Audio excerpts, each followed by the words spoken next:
नमस्कार दोस्तों, आज मैं जिस टॉपिक पे बात करने जा रहा हूँ वो एक काफ़ी सेंसिटिव टॉपिक है जिसके बारे में आज का यूथ, आज की जो जनरेशन है वो बहुत ही कम बात करती है। और उस टॉपिक पे बात करना इतना ज़्यादा ज़रूरी है जो आप समझ लीजिए कि उसके बारे में लोग बहुत कम बोलते हैं, बहुत कम समझते हैं, लेकिन उसके बारे में जो एक्चुअल में बात होनी चाहिए वो नहीं हो पाती है। और मैं आपको अपने बारे में बताना चाहूँगा कि मैं अभी यूट्यूब पे नया हूँ और ये चैनल मेरा नया मतलब मैं बहुत एक मेरा अदर चैनल है, मैं उसको चलाता हूँ और ये चैनल में मैं नया हूँ और इसमें मैं ऐसे इंटरेस्टिंग टॉपिक्स पे बातचीत करता रहूँगा। तो अगर आप और मैंने ये मेन चैनल बनाया है एक अलग पर्पस के लिए जिसमें मैं लोगों से बातचीत कर सकूँ, उनके बारे में जान सकूँ और कुछ चीज़ें लोगों को सिखा सकूँ, एक ऐसे पर्पस के लिए बनाया है। अगर आप वीडियो को पहली बार देख रहे हैं और चैनल पर नए हैं तो चैनल को सब्सक्राइब करना बिल्कुल ना भूलें और ऑल नोटिफिकेशन को क्लिक कर दें ताकि आपको ऐसी वीडियो मिलती रहे। दोस्तों, वो टॉपिक है कि आखिर बुजुर्गों की जीने की इच्छा क्यों ख़त्म हुई है। अब उसका सीधा फंडा ये है, देखिए मोस्ट ऑफ द टाइम मैंने फिगर आउट किया और मैंने लोगों से बात करी और मैं एक अपना पर्सनल एक्सपीरियंस शेयर करूँगा जिसमें मैंने एक बुजुर्ग से बात करी और उनके बारे में मैंने जाना कि आपको क्या दिक्कतें हैं। तो उन्होंने मुझसे काफ़ी सारी चीज़ें शेयर करी और वो चीज़ें क्या है मैं उसके बारे में भी बताऊँगा, लेकिन उससे पहले मैं आपको बता रहा हूँ कि क्यों इच्छाएँ जो हैं वो क्यों ख़त्म हो रही हैं। देखिए क्या होता है, आज का जो यूथ है पूरी तरीके से मोबाइल में डिस्टर्ब है। मतलब आप 90% देखेंगे कहीं भी यूथ क्या मतलब हर व्यक्ति फ़ोन में व्यस्त है, मोबाइल चलाता हुआ दिखेगा आपको।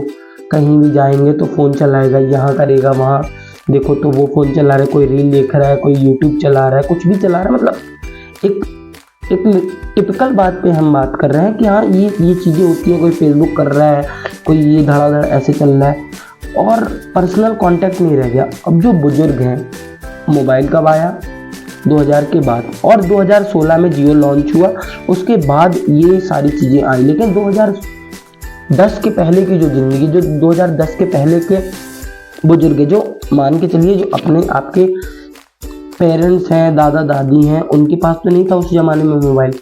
आज की डेट में क्या है, उनके साथ एक चीज़ें ये हो रही हैं। क्या हो रही हैं दोस्तों, अब मैंने एक बुजुर्ग थे, मैंने उनसे बात किया, उन्होंने बताया कि देखो बेटा हमारी तो 4 दिन की ज़िंदगी बची है, हम चले जाएंगे तो हमें तो कोई पूछेगा नहीं और हमारी अब जीने की इच्छा भी नहीं खत्म है। मैंने पूछा दादा क्यों बोल रहे हैं आप ऐसा। उन्होंने बोला कि यार देखो मैं बैठा रहता हूँ और मेरे से कोई बात करना नहीं पसंद करता, हम अकेले हैं, शांति से कोई अपने मोबाइल में व्यस्त है, कोई किसी में व्यस्त है, हमसे कोई बात नहीं करता, हम जी के करेंगे क्या, हमारी जीने की इच्छा भी तो होनी चाहिए। और ऐसा है कि हम जिएंगे तो किसके लिए जिएंगे, क्या हमारे जीने का क्या मकसद है, हमने ज़िंदगी जी ली जितनी जीनी थी। मगर यार दोस्तों आप ये सोचिए कि आप मोबाइल को दरकिनार करके अगर अपने दादा दादी को ऐसे बुजुर्गों के पास थोड़ा समय व्यतीत करेंगे, उनसे बातचीत करेंगे तो उनकी जीने की इच्छा जागृत हो सकती है। क्यों मैं इसलिए बोल रहा हूँ कि हर व्यक्ति को जीने की एक वजह चाहिए होती है। अगर आप किसी से बातचीत करेंगे, दोस्ती करेंगे, उनको अपनापन महसूस होगा और अपनापन महसूस होने के बाद उनको ये लगेगा कि यार हमें अब यहाँ पे जीना चाहिए इस व्यक्ति से रोज़ मिलने के लिए। आप समझ रहे हो, ये टारगेट जब उनके माइंडसेट में आएगा तो उनकी जीने की इच्छा जागृत होगी। मगर ये जो चीज़ें हैं ना, ये चीज़ें बदलती जा रही हैं। आज का जो यूथ है पूरी तरीके से एक वो पता नहीं, आज की डेट में बहुत ज़्यादा ट्रेंड पे चल रहा है जेन ज़ी जनरेशन, ये पता नहीं क्या मतलब कुछ समझ में नहीं आ रहा है ये क्या चाह रहे हैं लोग, क्या करना चाह रहे हैं, क्या समझना चाह रहे हैं, वो सब चीज़ें अलग हैं। और हमारे जो दादा दादी थे, पुराने बुजुर्ग थे, उनके ज़माने में फ़ोन नहीं था भाई, वो नहीं चलाते थे फ़ोन, उनके पास नहीं था।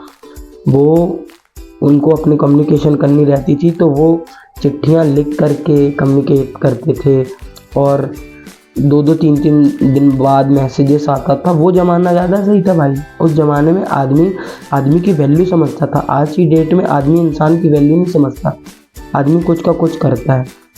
और अगर आप इस वीडियो को देख रहे हो, यहाँ तक देखे हो, तो मैं आपसे यही आग्रह करूँगा कि आपके आजू बाजू जितने भी ऐसे ओल्ड एज मेंबर्स हैं आप उनके पास जाइए, उनसे बात करिए, उनके साथ टाइम स्पेंड करिए ताकि उनकी जीने की इच्छा जागृत हो सके।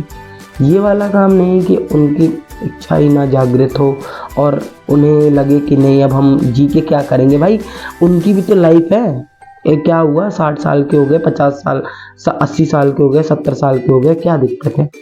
मैंने अमूमन देखा कि 60 साल के बाद आदमी सोचता है कि अरे यार क्या लाइफ है, लेकिन असली लाइफ तो 60 के बाद ही स्टार्ट होती है।